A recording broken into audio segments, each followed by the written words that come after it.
گھنٹے 20 منٹ کی مسافت طے کرنے کے بعد وہ کراچی سے گلگت پہنچ چکی تھی، جہاں سے عباس کے خاص ملازم ایبک نے پک کیا۔ گلگت سے گالوچ 10 منٹ کی دوری پر تھا۔ گاہکوچ، اچھا، اس جگہ کو دریاؤں کی سرزمین کہا جاتا تھا۔ ہیل قدرت کے حسین مناظر کو دیکھ کر اس کے ذہن میں کھو چکی تھی۔ یہ جگہ اسے جنت کے ٹکڑے سے کم نہیں لگی تھی۔ پہاڑوں کا سینہ چیرتی ہوئی جیپ ہر خوبصورت منظر کو پیچھے چھوڑ کر آگے بڑھتی جا رہی تھی۔ جگہ جگہ آبشاریں، قدرتی چشموں سے نکلتا ہوا شفاف پانی، اونچے بڑے بڑے پہاڑ، ہرے بھرے سبز جنگلات، وہ ان مناظر میں کھو سی گئی اور بالآخر اپنی منزل پر پہنچی تو سامنے ہیر پیلس پوری تمطراق اور شان و شوکت سے کھڑا اس کی آمد کا انتظار کر رہا تھا۔ ہیر پیلس پر گھندا ہوا اپنا نام وہ غور سے پڑھنے لگی۔ آئیے بی بی جی، اندر چلیں۔ ایبک ہیر کا بیگ ہاتھ میں پکڑے سے بولا تو ہیر اپنے ناظرین سے نظریں ہٹاتی ہوئی ہری آنکھوں والے اونچے لمبے ایبک کے پیچھے ہیر پیلس کے اندر داخل ہوئی۔ خوبصورت ہیر پیلس نے اپنے اندر عجیب سی کشش رکھی ہوئی تھی جو ہیر کو اپنی جانب کھینچ رہی تھی۔ بڑا سا گول ہال نما کمرہ، قدیم طرز کی بنی ہوئی رنگین شیشے والی کھڑکیاں، اس ہال نما کمرے میں مختلف راہداریاں تھیں جو اندر کو جاتی تھیں۔ ہیر کنفیوز ہونے لگی کہ وہ کہاں جائے۔ ایبک نہ جانے اندر کس راہداری میں کھو گیا تھا۔ ہیر کو اندازہ ہی نہیں ہو سکا۔ وہ قدیم طرز کے بنے ہوئے اس محل میں جدید طرز کا فرنیچر دیکھتی ہوئی دیواروں پر لگی پینٹنگز اور جنگلی جانوروں کے سر دیکھنے لگی، جسے وہ جانور اسی کو خون آشیم نظروں سے دیکھ رہے ہوں۔ ہیر کو عجیب سی وحشت ہونے لگی۔ ایک راہداری جو اندر کی طرف جاتی تھی اور باقی راہداریوں کی نسبت وہ بالکل سنسان تھی، وہ روشنی نہ ہونے کے برابر تھی۔ ہیر اس راہداری کی طرف بڑھنے لگی، تبھی اسے اپنی پشت سے نسوانی آواز سنائی دی، ہیر پیلس میں آپ کو خوش آمدید۔ فرگبی کی آواز پر ہیر کی راہداری کی جانب بڑھتے قدم رکے۔ وہ پلٹ کر 55 سالہ بوڑھی سی اس خاتون کو دیکھنے لگی جو اپنے چہرے پر استقبالیہ مسکراہٹ سجائے اس کے سامنے کھڑی اسی کو دیکھ رہی تھی۔ ہیر نے آہستہ سے سلام کیا، جس کا جواب دینے کے ساتھ فرگبی اپنا تعارف کرواتی ہوئی بولی، امید کرتی ہوں آپ کا سفر اچھا گزرا ہوگا۔ میرا نام فرگب ہے، یہاں تمام لوگ مجھے فرگب بھی کہتے ہیں، آپ بھی مجھے اسی نام سے بلا سکتی ہیں۔ آئیے میں آپ کو آپ کا کمرہ دکھا دوں۔ فرگبی سنسان راہداری پر نظر ڈالتی ہوئی خاموش کھڑی ہیر سے بولی اور مخالفت سم میں جانے لگی۔ یہاں پر کیا ہے؟ مطلب ہال کا یہ حصہ اتنا ویران کیوں ہے؟ ہیر کے پہنچنے پر فرگبی نے مڑ کر ہیر کو دیکھا اور فرگبی کے چہرے پر بالکل سنجیدگی طاری تھی۔ ہیر پیلس میں قدم رکھنے کے ساتھ ہی آپ غلط راستے کا تعین کر بیٹھی ہیں۔ ہیر پیلس کے اس حصے میں کسی بھی ملازم یا فرد کو جانے کی اجازت نہیں ہے۔ احتیاط اچھی چیز ہوتی ہے، آپ بھی کیجیے گا۔ آئیے اپنے کمرے میں چل کر تھوڑی دیر آرام کر لیں، سفر کی تھکن اب آپ کے چہرے سے عیاں ہو رہی ہے۔ فرگبی کا تنبیہ کرنے والا انداز ایسا تھا، ہیر کچھ بول نہیں پائی۔ خاموشی سے فرگبی کے پیچھے جاتی وہ دوسرے کمرے میں پہنچی جو بالکل مخالف سمت پر تھا۔ وہ بڑا سا کمرہ اندر سے بے حد حسین تھا۔ اس کمرے کی بناوٹ، تراش خراش اور سجاوٹ خوبصورتی کا منہ بولتا ثبوت تھی۔ ہیر متاثر ہونے والے انداز سے کمرے کے چاروں طرف نظر دوڑانے لگی، تبھی فرگبی نے کھڑکی سے پردہ ہٹاتے ہوئے باہر سورج کی روشنی کو اندر آنے کی اجازت دی۔ اس جگہ کو، یہاں کی در دیوار کو نہ جانے کب سے آپ کی ہمت کا انتظار تھا۔ پورا ہیر پیلس نہ جانے کتنے سال سے آپ کی یہاں آنے کی راہ تک رہا تھا۔ آج وہ انتظار بھی ختم ہوا۔ فرگبی کی بات پر ہیر نہ سمجھنے والے انداز میں فرگبی کو دیکھنے لگی۔ ہیر کے چہرے کا الجھا ہوا تاثر دیکھ کر ایک پل کے لیے فرگبی کے چہرے پر پراسرار مسکراہٹ نمودار ہوئی، جسے وہ فوری طور پر سنجیدگی کے لبادے میں ڈھال دی گئی۔ آپ کے کہنے کا کیا مطلب تھا؟ میں سمجھی نہیں آپ کی بات۔ سامنے کھڑی یہ خاتون سے کافی پراسرار سی شخصیت محسوس ہو رہی تھی، بالکل اس کے شوہر کی طرح، جس سے اس کی ابھی تک ملاقات نہیں ہوئی تھی۔ آہستہ آہستہ جب وقت گزرے گا تب ساری گرہیں کھلتی جائیں گی، سب کچھ اپنے آپ کو سمجھ آنے لگے گا۔ رات کے کھانے میں ابھی وقت ہے، آپ تھوڑی دیر آرام کر لیں۔ فرگبی ہیر سے بولتی ہوئی کمرے سے باہر جانے لگی۔ وہ کہاں پر ہے؟ ہیر نے نام لیے بغیر کمرے سے باہر جاتی فرگبی سے باز کے بارے میں پوچھا تو فرگبی رک کر ہیر کو دیکھتی ہوئی بولی، ان دنوں ٹورس پر کافی رش ہے، اس لیے ہوٹل سے روز رات کو دیر سے شیر عباس کا واپس آنا ہو رہا ہے۔ تھوڑی دیر پہلے ہی شیر عباس کی کال آئی تھی، رات میں وہ واپس نہیں آ سکیں گے، صبح ہی آپ کی ان سے ملاقات ہوگی۔ فرگبی ہیر کو بتا رہی تھی۔ عباس کے نام سے ہیر کے چہرے پر لالی سی بکھر گئی، جس سے وہ غور سے دیکھتی کمرے سے باہر نکل گئی۔ السلام علیکم، امید کرتی ہوں آپ کو پچھلی ایپیسوڈز اچھی لگی ہوں گی۔ تو اب میں آپ لوگوں کے لیے ایک نئی ایپیسوڈ لائی ہوں ناول کی، ایپیسوڈ نمبر 5۔ اگر ناول اچھا لگ رہا ہے تو پلیز لائک کا بٹن اور سبسکرائب کا بٹن ضرور کلک کریں۔ تو چلیے اسٹارٹ کرتے ہیں ناول۔ اب کیسی طبیعت ہے ابو کی؟ ڈاکٹر سے آپ کی بات ہوئی؟ وہ کب تک ڈسچارج کریں گے ابو کو؟ ہیر کے جانے کے بعد امامہ شہناز سے صدیقی کے بارے میں پوچھنے لگی، کیونکہ امامہ ہیر کو اپنے ساتھ پیکنگ کے لیے گھر لے آئی تھی، اس لیے اس کی صدیقی کے ڈاکٹر سے تفصیلی بات نہیں ہو سکی تھی۔ ہیر کے نکاح کے بعد سے قطعے سنبھل گئی ہے، ورنہ تو آرزو میں ہمیں کہیں منہ دکھانے کے لائق نہیں چھوڑا۔ شکر ہے ہیر تو اپنے گھر کی ہو گئی۔ شیر عباس کی بہنوں نے بھی بڑے ان کا ثبوت دیا ہے، جو باتیں سنائے بغیر شریفانہ طریقے سے ہیر سے نکاح کا بول دیا۔ ورنہ میں نے تو سوچ لیا تھا کہ اچھا خاصا رشتہ ہاتھ سے نکل گیا، کل یا پرسوں تک صدیقی کو ڈسچارج کر دیا جائے گا۔ ڈاکٹر اس کنڈیشن دیکھ کر میں بس ہیر کو رخصت کرنے کے لیے آئی تھی، دروازہ اچھی طرح بند کر لینا، صدیقی میرا انتظار کر رہے ہوں گے۔ شہناز ماما کو ساری باتوں کی تفصیل بتاتی ہوئی صدیقی کے پاس واپس ہسپتال جانے کا ارادہ کرنے لگی۔ آپ تھک گئی ہوں گی، اسپتال میں چلی جاتی ہوں، میں نے آفس سے کل کی چھٹی لے لی ہے۔ امامہ شہناز سے بول ہی رہی تھی کہ ڈور بیل کی آواز پر دروازہ کھولنے چلی گئی۔ سامنے کھڑی آرزو کو دیکھ کر اس نے خدا کا شکر ادا کیا۔ وہیں شہناز چلی آئی۔ کون آ گیا اس وقت؟ شہناز نے جیسے ہی آرزو کو دیکھا اس کا غصے سے برا حال ہو گیا۔ امی مجھے معاف کر دیں، آرزو روتی ہوئی شہناز کے پاس آ کر بولی تو شہناز غصے سے آرزو پر جھپٹ پڑی۔ وہ آرزو کی دونوں گالوں پر پے در پے تھپڑ مارتی چلی گئی۔ امی رکیں، خدا کے لیے چھوڑ دیں اسے۔ امامہ نے شہناز کو روکنا چاہا مگر شہناز روتی ہوئی امامہ کی بات سنے بغیر آرزو کو مار مار کر اپنا غصہ اور غبار باہر نکال رہی تھی۔ آرزو بھی روتی ہوئی بنا کسی احتجاج کے پڑنے والی مار کو سہ رہی تھی۔ یہ اولاد نہیں ڈائن ہے، اپنے باپ کو کھانا چاہتی تھی، آج میں اس کو مار ڈالوں گی۔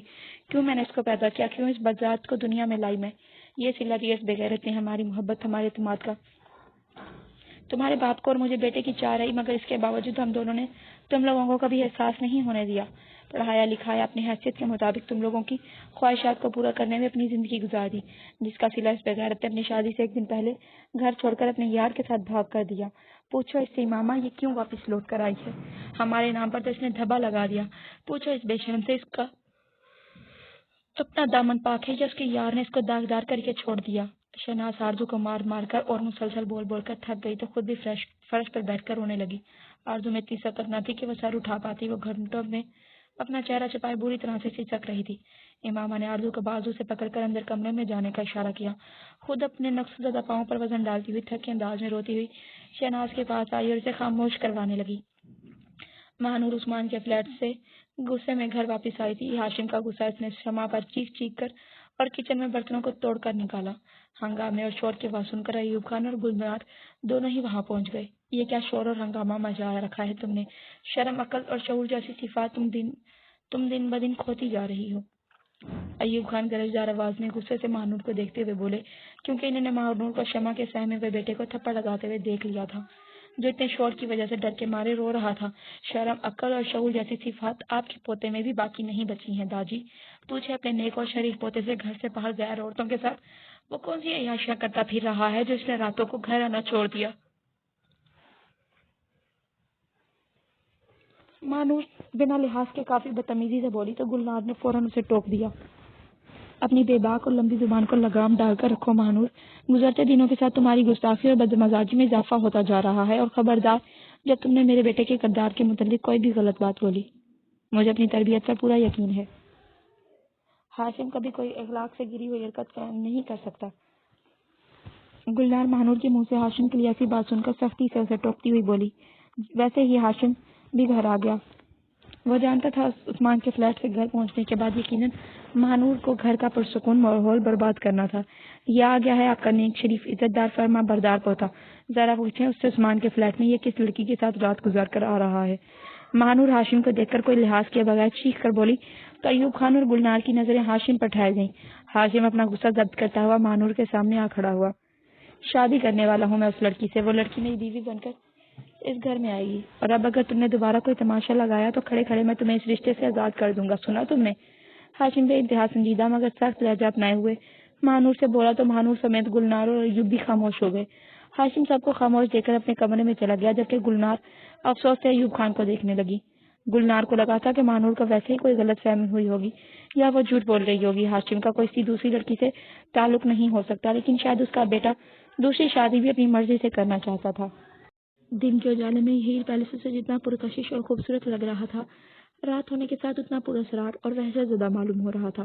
رات کے سناٹے پوری طرح ہیر پیلس میں اترے ہوئے سے احساس دلا رہے تھے کہ اس جگہ وہ بالکل تنہا اور اکیلی تھی۔ امامہ سے اس کی سرسری سی بات بھی مشکل سے ہی ہو پائی تھی، کیونکہ یہاں سگنلز کا کافی پرابلم تھا۔ رات کے کھانے کے بعد ہیر گرم شال سے خود کو لپیٹ کر باہر بننے لون میں چلی آئی، جہاں موجود برگد، بیری اور پائن کے درخت مزید قداور اور خوفناک لگ رہے تھے۔ دور سے نظر آنے والے دیوہکر پہاڑوں پر اس وقت پوری طرح تاریکی اتری ہوئی تھی۔ ہیر آرزو کے بارے میں سوچنے لگی۔ امامہ اسے آرزو کی واپسی کے بارے میں اطلاع دے چکی تھی۔ پھر اس کی سوچوں کا رخ صدیقی کی طبیعت کی طرف چلا گیا۔ اپنی فیملی کی طرف سوچو گا، خود بخود اپنے شوہر کی طرف آ ٹھہرا جس کی ابھی تک اس سے ملاقات نہیں ہوئی تھی۔ ہیر سمجھ نہیں پائی تھی کہ شیر عباس کے لیے اس کی ذات غیر اہم تھی یا پھر اس کا کام بہت زیادہ ضروری تھا جس کی بنا پر وہ اپنی مصروفیت میں سے چند گھنٹے بھی اپنی بیوی کے لیے نہیں نکال پایا۔ ہیر شیر عباس سے اپنی دوسری ملاقات کا وقت سوچنے لگی۔ جب وہ اس کا نام جاننے کی خواہش رکھتا تھا تب ہیر کو ذرا بھی اندازہ نہیں تھا اس کی قسمت کے ستارے شیر عباس کی قسمت سے یوں جڑ جائیں گے۔ ہیر اپنی سوچوں میں گم تھی، تبھی کسی کے غرانے کی آواز پر وہ سوچوں کی دنیا سے باہر نکلی اور برگد کے درخت کو دیکھنے لگی۔ غرانے کی آواز واضح طور پر اس درخت کے پیچھے سے آ رہی تھی، جیسے اس تنافر درخت کی آڑ میں کوئی چیز چھپی ہوئی ہو۔ کون ہے وہاں؟ ہیر بولتی ہوئی دروازے کی طرف بڑھی، جیسے جھاڑیوں میں ہاتھ پاؤں چلانے کے ساتھ کوئی چیز ٹٹول رہا ہو۔ ہاں، ہیر چیخنے کے ساتھ اپنے منہ پر ہاتھ رکھ کر تیزی سے پیچھے ہوئی تو موٹا کالا بلا مری ہوئی چمگادڑ کو چھوڑ کر اپنی ہری ہری آنکھوں سے ہیر کو دیکھنے لگا۔ ہیر کی مداخلت اس کو بھی پسند نہیں آئی تھی۔ بلا وجہ میں ڈرا دیا مجھ کو، بھاگو یہاں سے بدتمیز۔ ہیں؟ وہ کالا نڈر بلا جو ڈرنے کے بجائے ہیر کو دیکھ کر گھرا رہا تھا، ہیر کے غصے میں بولنے پر ہیر پیلس کی دیوار پھلانگ کر جنگل کی جانب بڑھ گیا۔ ویسے تو یہ چار دیواری محفوظ ہے لیکن اس سے آگے جنگل میں جنگلی جانور بھی بستے ہیں، آپ اندر آ جائیے تو بہتر ہوگا۔ فرغہ بھی ٹارچ ہاتھ میں لیے مین ہال کے دروازے پر کھڑی ہوئی ہیر سے تیز آواز میں بولی تو ہیر اقرار میں سر ہلاتی ہوئی گرم شال کو مزید اپنے گرد لپیٹ کر اندر آنے لگی۔ شام تک تو گیٹ پر پہرے دار موجود تھا، اس وقت وہ کہاں چلا گیا؟ ہیر فرغہ پی کے پاس آ کر ان سے پوچھنے لگی۔ شام 7 بجے تک تمام ملازموں کا ڈیوٹی ٹائم ختم ہو جاتا ہے۔ رات کے وقت یہاں پر کسی بھی ملازم کو رکنے کی اجازت نہیں ہے سوائے ایبک کے۔ ایبک وہی ہری آنکھوں والا لمبا سا لڑکا تھا جو اسے ایئرپورٹ سے یہاں لایا تھا۔ فرغہ بھی ہیر کو دیکھتی ہوئی اسے بتانے لگی کیونکہ ہیر پیلس میں وہ ایک نیا فرد تھی، اسے یہاں کے اصول اور قواعد کا معلوم ہونا چاہیے تھا۔ ایسے بات نہیں، فرغہ بھی سے بولا تھا۔ اتنی بڑی اور سنسان جگہ ہے یہ، کم سے کم ایک گارڈ کو تو یہاں پر 24 گھنٹے کے لیے ہونا چاہیے تاکہ کسی قسم کی ٹینشن یا خطرہ نہ ہو۔ ہیر لکڑی کے بڑے سے چوڑے دروازے کو دیکھتی ہوئی بولی۔ بے شک ہیر پیلس کے احاطے میں خالی خاردار تاریں لگائی گئی تھی مگر سیفٹی پرپز کے لیے یہ ناکافی تھی۔ ہیر کو محسوس ہو رہا تھا فرغہ بھی سے باتیں کرتے کرتے ان سے اس کی اچھی دوستی ہو جائے گی۔ اگر آپ چوروں اور ڈاکوں کے خوف سے ایسا بول رہی ہیں تو پھر خطرے اور ٹینشن والی کوئی بات نہیں ہے، کیونکہ یہاں آسیب اور بدروحوں کا بسیرا ہو وہاں چور اور ڈاکو بھی آنے سے ڈرتے ہیں۔ فرغہ بی کے بولے گئے جملے سے ہی کی شاعرہ کے قریب سے خوف کی ایک سنسناتی ہوئی لہر اٹھی اور خون کے ساتھ پورے جسم میں پھیل گئی۔ خوف کے سبب اس کا چہرہ بالکل فک ہو گیا۔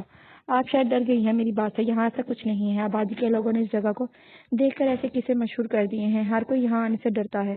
ہیر کی غیر ہوتی حالت فرغہ بی کی نظروں سے چھپ نہیں پائی تھی۔ جب بھی فرغہ بی ہیر کو تسلی دیتی ہوئی بولی، نہ جانے ان کی بات سے ہیر کو تسلی ہوئی تھی یا نہیں، وہ لان میں موجود برگد اور بیری کی درختوں کو دیکھنے لگی جہاں تھوڑی دیر پہلے وہ کھڑی تھی۔ ابھی اگر یہاں شہناز موجود ہوتی تو اسے کبھی یوں رات میں اکیلے اس وقت درختوں کے پاس پھٹکنے بھی نہیں دیتی۔ اب مجھے نیند آ رہی ہے، میں سونا چاہتی ہوں۔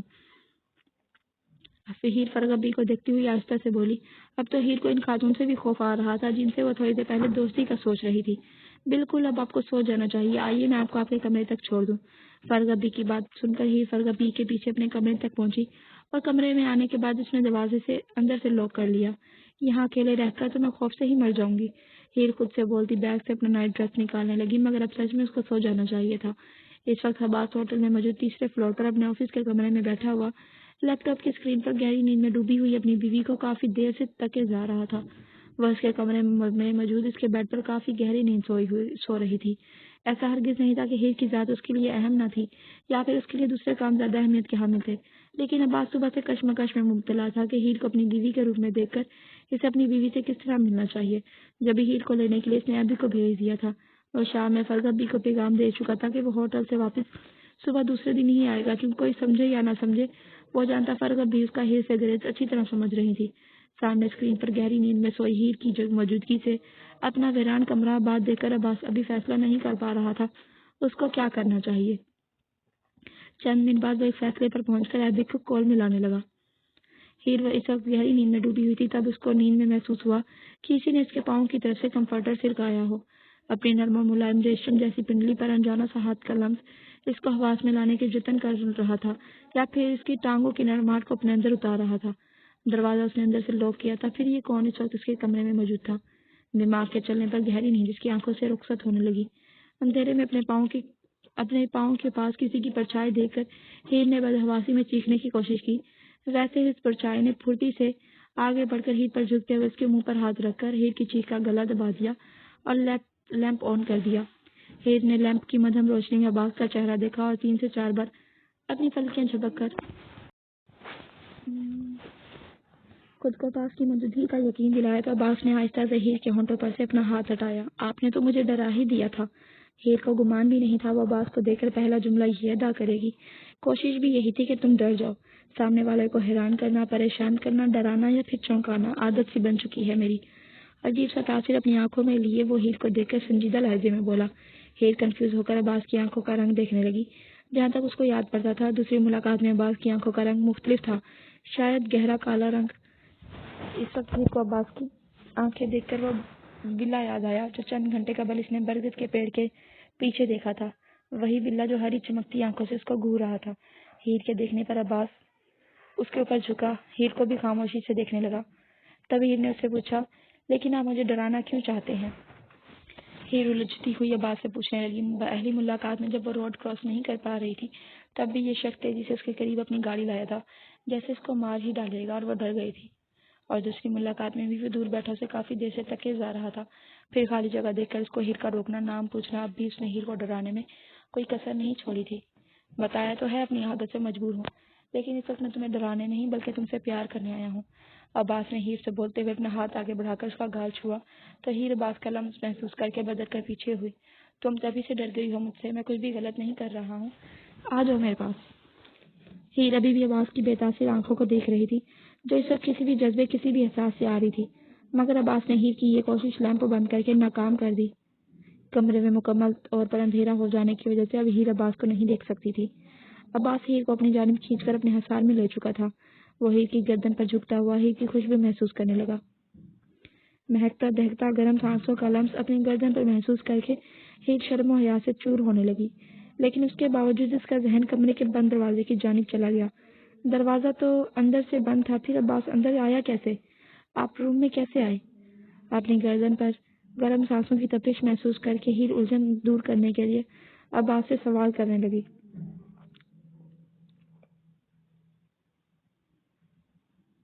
ایسے 100 بند دروازوں کو کھول کر میں تمہاری خوشبو محسوس کرتا ہوا تم تک کہیں بھی پہنچ سکتا ہوں۔ آج کے بعد تم ہمیشہ اپنے آس پاس محسوس کرو گی کسی سائے کی طرح۔ میں ہر وقت تمہارے ساتھ رہوں گا، مجھے تم اپنا اسیر کر چکی ہو۔ پہلی نظر میں مجھے تم سے عشق ہو گیا تھا۔ وہ ہیر کے کان کے قریب اپنا ہونٹ لا کر آہستہ آواز میں کوئی سحر پھونک رہا تھا۔ عباس کی باتوں سے ہیر کی آواز سے لب ہونے لگے۔ وہ ہیر کو بیڈ پر لٹا کر اس کی گردن پر جھکنے لگا، تبھی ہیر جلدی سے بولی، ڈرائیونگ کرنے کے دوران روڈ کراس کرتی ہوئی لڑکی سے عشق کر بیٹھے آپ؟ وہی دیکھا تھا آپ نے پہلی بار مجھے؟ ہیر جھجکتی ہوئی عباس سے سوال کرنے لگی۔ پہلی بار میں نے تمہیں ابھی چند گھنٹے قبل دیکھا ہے جب تم برگد کے درخت کے پاس کھڑی تھی۔ اس سے پہلے ہیر کچھ سوچتی ہوئی اپنے ہونٹ ہیر کے ہونٹوں پر رکھتا ہوا اس کی سانسیں بند کر چکا تھا۔ عباس کی بے باکی پر ساری سوچیں اس کے ذہن سے رفع دفع ہو گئی تھی۔ ابھی تک کل والی بات کو سوچ کر دل جلا رہی ہو اپنا؟ ایوب خان ڈائننگ ہال میں آتے ہوئے گلنار یعنی اپنی بہو سے بولے، جو خاموش ڈائننگ ہال میں کرسی پر بیٹھی ہوئی سبزی کاٹ رہی تھی۔ افسردہ موڈ کا اندازہ ایوب خان گلنار کی خاموشی سے لگا چکے تھے۔ آپ ہی بتائیں، دل نہیں جلاؤں تو اور کیا کروں؟ کل کتنے غرور، کتنے فخر سے مانور کے سامنے اپنی طبیعت کا حوالہ دیتے ہوئے بول دیا تھا کہ میرا ہاشم اخلاق سے گری ہوئی حرکت نہیں کر سکتا، مگر ہاشم نے اپنے منہ سے خود اعتراف کر کے مجھے شرمندہ کر دیا۔ مجھے تو سوچتے ہوئے بھی شرم آ رہی ہے کہ وہ پوری رات باہر کسی غیر لڑکی کے ساتھ گزار کر گھر آیا تھا۔ گلنار افسردگی کے ساتھ شرمندگی سے ایوب خان کے سامنے بولی، جو ان کے سامنے کرسی پر برا جرمان تھے۔ ہمیں ابھی بھی یقین نہیں ہے اس بات کا۔ ہاشم خان ہمارا خون ہے، وہ خاندانی ہے، خاندانی مرد ایسی گری ہوئی حرکت نہیں کر سکتے۔ ایوب خان گلنار سے بول رہے تھے۔ تب ہاشم ڈائننگ ہال میں آیا۔ ہاشم کو وہاں تک دیکھ کر گلنار کچھ بولتی ایک دم خاموش ہو گئی۔ کیا کوئی خاص موضوع زیر گفتگو ہے جو میرے آنے پر یوں ایک دم خاموشی چھا گئی؟ بولیں تو میں واپس چلا جاتا ہوں۔ ہاشم خاص طور پر گلنار کو دیکھتا ہوا بولا، کل سے وہ اس سے بات نہیں کر رہی تھی، اس کا رویہ عجیب اکھڑا اکھڑا تھا۔ ایسی کوئی خاص بات نہیں ہو رہی تھی جس کی وجہ سے تمہیں یہاں سے جانا پڑے۔ بیٹھو، شمع ناشتہ لانے والی ہے۔ ایوب خان ہاشم کو دیکھتے ہوئے بولے، جو ابھی تک کرسی کو پکڑے کھڑا گلنار کو دیکھ رہا تھا۔ اگر ایسی کوئی خاص بات نہیں ہے تو پھر ماں جی خاموش کیوں ہیں؟ داجی ان سے بولیں کہ مجھ سے بات کریں۔ اگر میری کوئی بات ان کی دل آزاری کا سبب بنی ہے تو مجھے بتائیں۔ یوں خاموش نہ رہیں، گھر کے ایک فرد نے اس گھر کا سکون برباد کر کے رکھا ہے، کم سے کم ان کو میرا احساس کرنا چاہیے۔